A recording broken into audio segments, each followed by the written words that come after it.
The golden age of America begins right now. I will declare a national emergency at our southern border. We will tariff and tax foreign countries to enrich our citizens.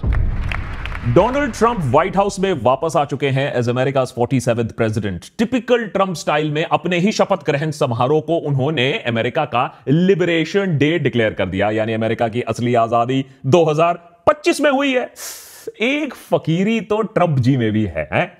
America को फिर से विश्व गुरु बनाने के vision पर उन्होंने पिछले साल चुनाव लड़ा था, भारी बहुमत से जीते भी, 300 पार कर लिया और अब 2 महीने से भी ज्यादा लंबा ट्रांजिशन प्रोसेस कंप्लीट हो चुका है। वो ऑफिशियली अमेरिका के राष्ट्रपति बन चुके हैं और उनके रिपब्लिकन पार्टी के पास अमेरिका के सदन का फुल कंट्रोल है। तो अब जो ट्रंप चाहेंगे वही होगा। कमान संभालते ही डोनाल्ड ट्रंप ने रिकॉर्ड तोड़ 80 से ज्यादा एग्जीक्यूटिव ऑर्डर साइन कर दिए, जिससे यह बात भी साफ हो जाती है कि कम से कम अगले 4 सालों तक अमेरिका किस डायरेक्शन में जा रहा है, यह बात बिल्कुल क्लियर हो जाता है। कड़ाके की सर्दी की वजह से इनॉग्रेशन सेरेमनी कैपिटल हिल के अंदर होता है, ना कि बाहर। और साथ ही साथ अमेरिका ने ऑफिशियली टाटा बाय बाय बोल दिया जो बाइडेन और कमला हैरिस को। लेकिन इनॉग्रेशन में सबसे दिलचस्प बात यह थी कि अमेरिका के कुछ सबसे अमीर टेक बिलियनियर्स जैसे Elon Musk, Jeff Bezos, mark Zuckerberg और कुछ टॉप टेक कंपनीज के सीईओज जैसे गूगल के सुंदर पिचाई, एप्पल के टिम कुक इस सेरेमनी में शामिल ही नहीं होते हैं, बल्कि इन्हें फ्रंट रो सीट्स दिया जाता है बिल्कुल ट्रंप के पास। तो यह भी साफ हो जाता है कि अमेरिका में अब असली पावर किसके पास है। लेकिन आप पूछोगे इस सबसे इंडिया का क्या लेना देना? अमेरिका में अगर एक टेक ओलिगार्की बन रहा है तो भाई बनने दो। अब वहां टेक इंडस्ट्रियल कॉम्प्लेक्स का राज चलने वाला है तो चलने दो, कौन सी नई बात है। यहां भी तो A1 और A2 का राज ही चलता है। लेकिन अमेरिका में जो हो रहा है आज, उससे इंडिया पर इंपैक्ट पड़ने वाला है, क्योंकि ट्रंप के 2 सबसे बड़े फोकस एरियाज में इंडिया और इंडियन कंपनीज का एक डायरेक्ट इंपैक्ट उन पर पड़ेगा।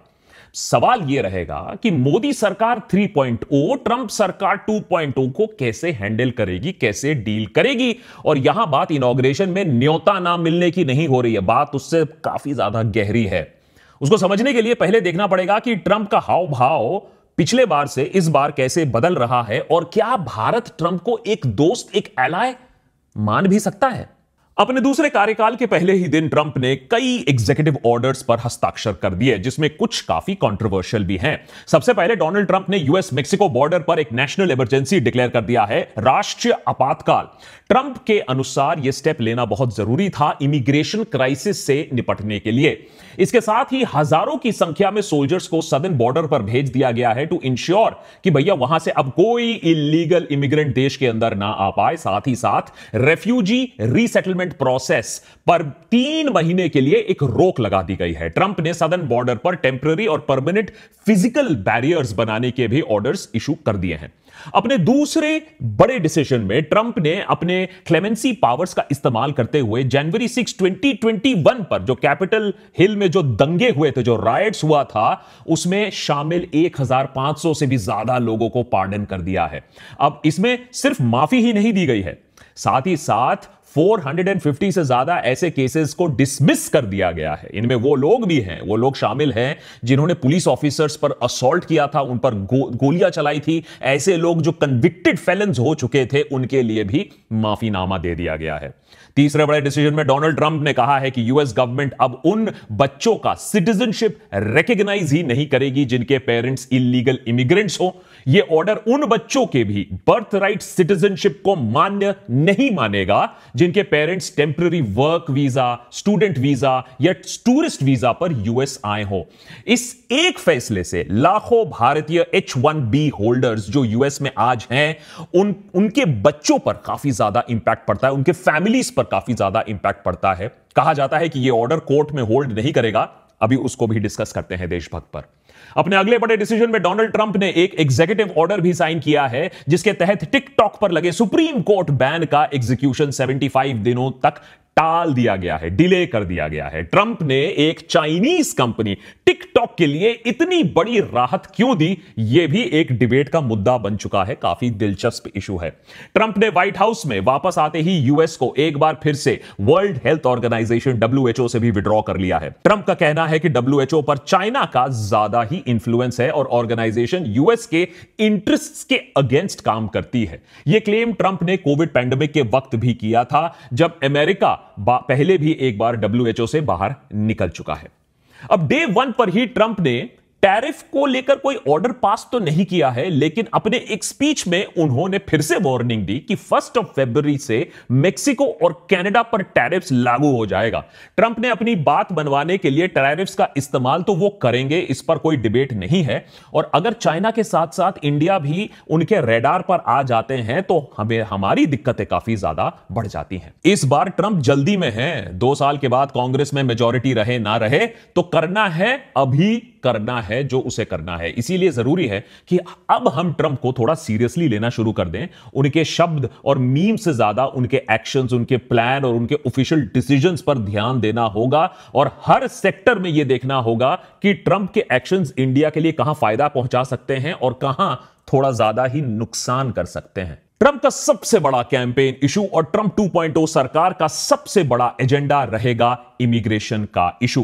ट्रंप ने पहले ही कई बार प्रॉमिस किया है कि अमेरिका के इतिहास में वो सबसे बड़ा इलीगल्स का मास डेपुटेशन करेंगे। उन्होंने मेक्सिको के बॉर्डर पर वॉल को भी कंप्लीट करने का प्रॉमिस किया है, जो उनके पहले टर्म में जिसकी शुरुआत की गई थी।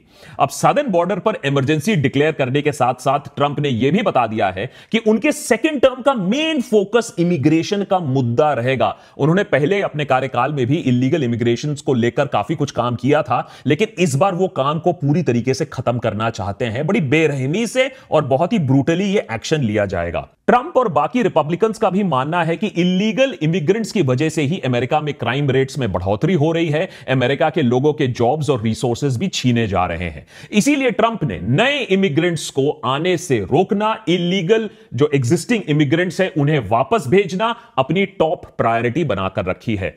इस इमिग्रेशन प्रॉमिस को इंप्लीमेंट करने के लिए ट्रंप ने हार्डलाइनर क्रिस्टी नियोम को होमलैंड सिक्योरिटी सेक्रेटरी और टॉम होमन को अपने नए कैबिनेट में बॉर्डर जार बनाने की घोषणा भी की है। लेकिन ट्रंप और उनके सपोर्टर्स ने सिर्फ इलीगल इमिग्रेंट्स के खिलाफ मुहिम नहीं चलाकर रखी है। यह बात तो समझ में आती है, लेकिन यह बात नहीं समझ में आती है जब ट्रंप एक बहुत अहम एग्जीक्यूटिव ऑर्डर से अमेरिका में बर्थराइट सिटीजनशिप खत्म करने की अब कोशिश कर रहे हैं। यह राइट जो 150 साल से अमेरिकन संविधान का एक हिस्सा बना हुआ है, अब ट्रंप इसे खारिज करना चाहते हैं। इससे अमेरिका में काम करने वाले भारतीयों पर सीरियस और डायरेक्ट इंपैक्ट पड़ने वाला है। समझाता हूं कैसे। दरअसल अमेरिका के कॉन्स्टिट्यूशन के 14th अमेंडमेंट में यह गारंटी दिया हुआ है कि कोई भी बंदा जो यूएस में जन्म लेता है वो ऑटोमेटिकली यूएस सिटीजनशिप के लिए एलिजिबल हो जाता है, वो उसका अधिकार बन जाता है, चाहे उसके मां बाप सिटीजन्स रहे या किसी वर्क वीजा पर रहे, डॉक्यूमेंटेड अनडॉक्यूमेंटेड एलियंस हो, लेकिन यह अधिकार आपको मिल जाता है। अपने एग्जीक्यूटिव ऑर्डर में ट्रंप ने यह निर्देश दिया है अब सरकार को कि सिर्फ उन बच्चों को यूएस सिटीजनशिप दिया जाए आगे जाते हुए जिनका कम से कम एक पेरेंट, एक मां या बाप यूएस सिटीजन हो या ग्रीन कार्ड होल्डर हो या फिर यूएस मिलिट्री में हो। ट्रंप का यह कहना है कि इस सिस्टम का, ये जो बर्थ राइट सिटीजनशिप का जो सिस्टम है, उसको दुरुपयोग किया गया है सालों से, जैसे कि बर्थ टूरिज्म के रूप में, जहां जानबूझ के बच्चे की डिलीवरी अमेरिका में करवाई जाती है सिटीजनशिप पाने के लिए। इसके लिए ट्रंप ने चाइना और इंडिया को भी जिम्मेदार ठहराया है, लेकिन इसका एक बहुत मेजर इंपैक्ट पड़ता है उन लाखों भारतीयों पे जो जेन्युइनली लीगल तरीके से सालों से मेहनत करके घिसा घिसा कर H-1B वीजा पर यूएसए में हैं और ग्रीन कार्ड की लाइन में लगे हुए हैं। अब अगर उनके बच्चे होते हैं आने वाले महीने से, तो वो यूएस सिटीजन्स नहीं बन पाएंगे। और H-1B वीजा ग्रीन कार्ड में कब तब्दील होगा यह तो आपको भी मालूम है, 50-100 साल का तो लंबा लाइन लगा हुआ है। तो जेन्युइन लीगल हार्डवर्किंग टैलेंटेड लोगों के लिए यह बहुत बुरा एक कदम हुआ। अब इस पे कॉन्स्टिट्यूशनल एक्सपर्ट्स का कहना है कि अरे अरे अरे घबराने की कोई बात नहीं है, बर्थ राइट सिटीजनशिप एक कॉन्स्टिट्यूशनल अधिकार है और उसको बदलने के लिए आपको संविधान में संशोधन करना पड़ेगा, कॉन्स्टिट्यूशनल अमेंडमेंट करना पड़ेगा। और अमेरिका में कॉन्स्टिट्यूशनल अमेंडमेंट करना माने कुख्यात है, माने बहुत ही मुश्किल है, माने it is notoriously difficult. Congress में सुपर मेजोरिटी चाहिए होता है, 2/3 स्टेट्स में मंजूरी चाहिए होता है। शॉर्ट में बोले तो ट्रंप ये काम नहीं कर सकता है, इतनी बड़ी मेजोरिटी के साथ भी नहीं कर सकता है। तो फिर इस ऑर्डर के खिलाफ क्या होने वाला है? कोर्ट अपील होगा।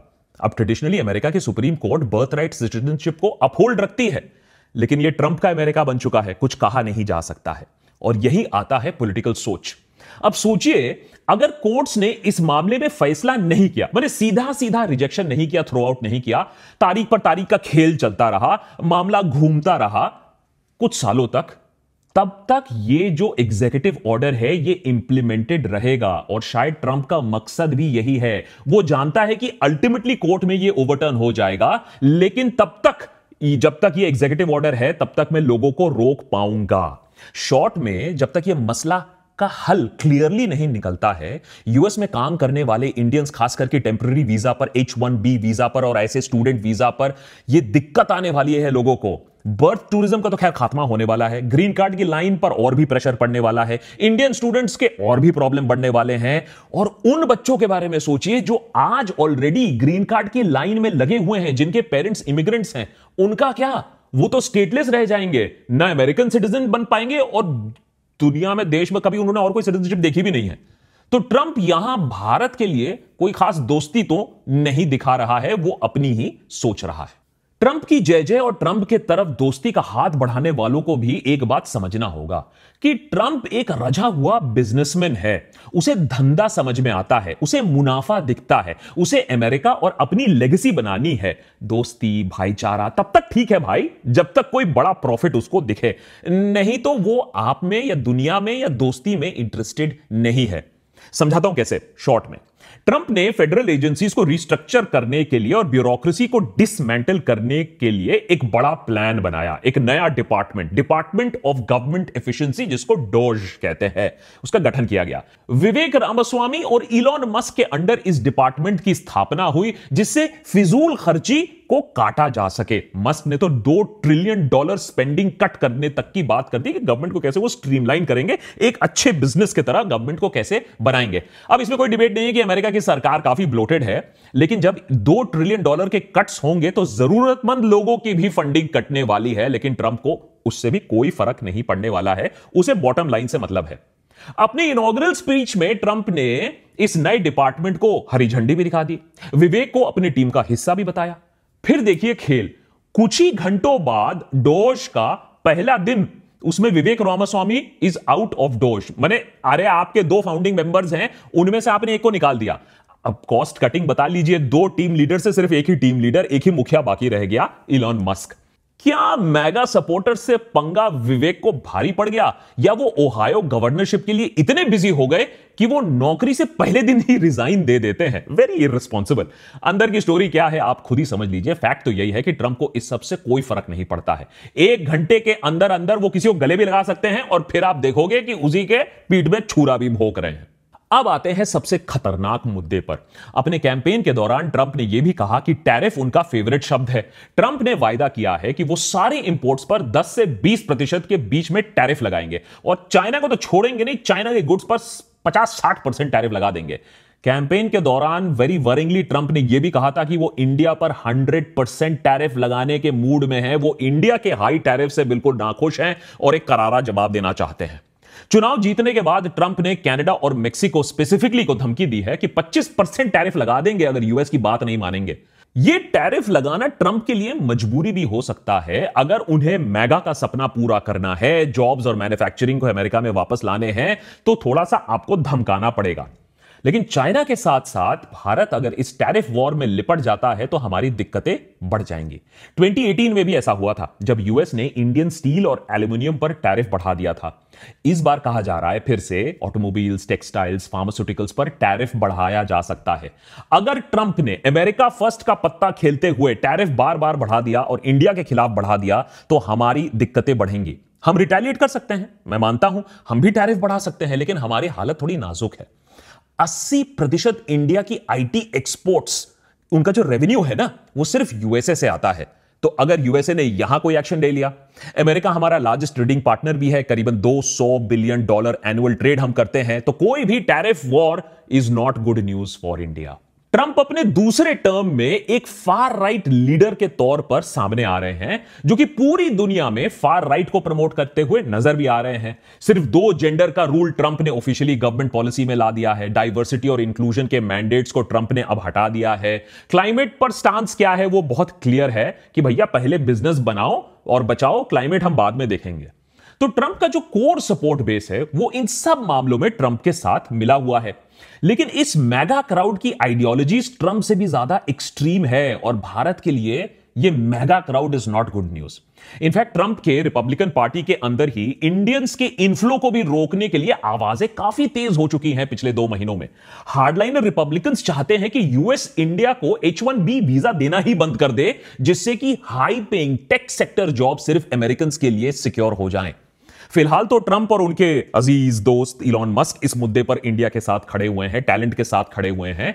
लेकिन जैसे जैसे हार्डलाइनर्स की ग्रिप पार्टी पर और गवर्नमेंट पर और बढ़ेगी, वैसे वैसे ट्रंप पर भी प्रेशर बढ़ेगा कि H-1B वीजा, इंडियंस की एंट्री और भी ज्यादा रोक दो। ऐसे में इंडियन बिजनेसेस को यूएस मार्केट में कंपीट करने के लिए इंडियन गवर्नमेंट को कंसेशंस देना पड़ेगा, जिससे कि वो बिजनेसेस कंपेटिटिव रहें, उसी के साथ साथ हजारों जॉब सफर ना करें जो लोग उन कंपनी में काम कर रहे हैं। साथ ही साथ इंडियन बिजनेसेस को बाकी मार्केट्स को अब एक्सप्लोर करना पड़ेगा, जिसे हम ट्रंप प्रूफ रह जाएं, ना कि सिर्फ ट्रंप के एक इशारे पर हम चुरमुरा जाएं।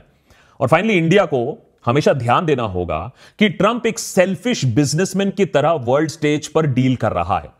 एक और एग्जांपल देख लो।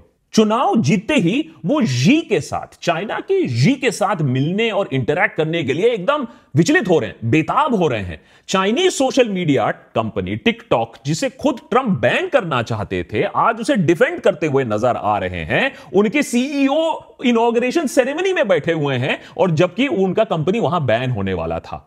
यह हृदय परिवर्तन कैसे हुआ? यहां भी लेन देन का खेल चल रहा है, क्योंकि टिकटॉक ने ट्रंप कैंपेन में मदद की थी और उनकी बात जो यंग सपोर्टर्स है वहां तक पहुंचाई थी। तो ट्रंप रियलाइज करता है कि टिकटॉक उसके लिए एक हथियार है, एक वेपन है। तो जो बात नेशनल सिक्योरिटी के वजह से जिस कंपनी को बंद किया जा रहा था, आज आपने इलेक्शन जीत लिया, आपको बेनिफिट मिल गया, तो आप आज उसे बचा रहे हो। क्लियर है कि ट्रंप किसी भी चीज पर अपना मन 2 सेकंड में बदल सकता है। चाइना के लिए पूरे कैंपेन में आग उगलते हुए ट्रंप आज चाइना से नजदीकी भी चाहते हैं, बेटर रिश्ते भी चाहते हैं। ऐसे में भारत को तैयार रहना चाहिए एक ऑल्टरनेटिव प्लान के साथ, एक प्लान बी के साथ। अगर ट्रंप और जी की दोस्ती हो जाती है तब भी, और अगर उनमें बात बिगड़ जाती है तब भी, दोनों ही केसेस में इंडिया को अपने ऊपर से प्रेशर जो आए उसे हटाने के लिए ऑल्टरनेटिव अलायंसेस, पार्टनरशिप बिल्ड करना शुरू कर देना चाहिए, क्योंकि आने वाले कुछ महीने बहुत ज्यादा अनसर्टेन होने वाले हैं। और ट्रंप को बस पावर और पैसे की भाषा समझ में आती है, तो हमें उस भाषा को और मजबूत करना होगा। लेकिन अगर आज आपने स्टॉक मार्केट देखा हो कि जितनी तेजी से हम गिरे, और जो हमारी मार्केट की हालत हो रही है, जो हमारी जीडीपी की हालत हो रही है, जो हमारी कंजम्पशन की हालत हो रही है, हमें उस पर फोकस करना होगा। जरा 500 साल पहले की खुदाई बंद करके 50 साल आगे की प्लानिंग करनी होगी। नहीं तो ट्रंप के 1-2 और इनिशिएटिव से अगर चाइना से भूल से दोस्ती हो गई तो हमारी दिक्कतें और भी बढ़ती रहेंगी। सब अपना अपना देख रहे हैं ग्लोबल स्टेज पे, हमें भी अपना देखना होगा।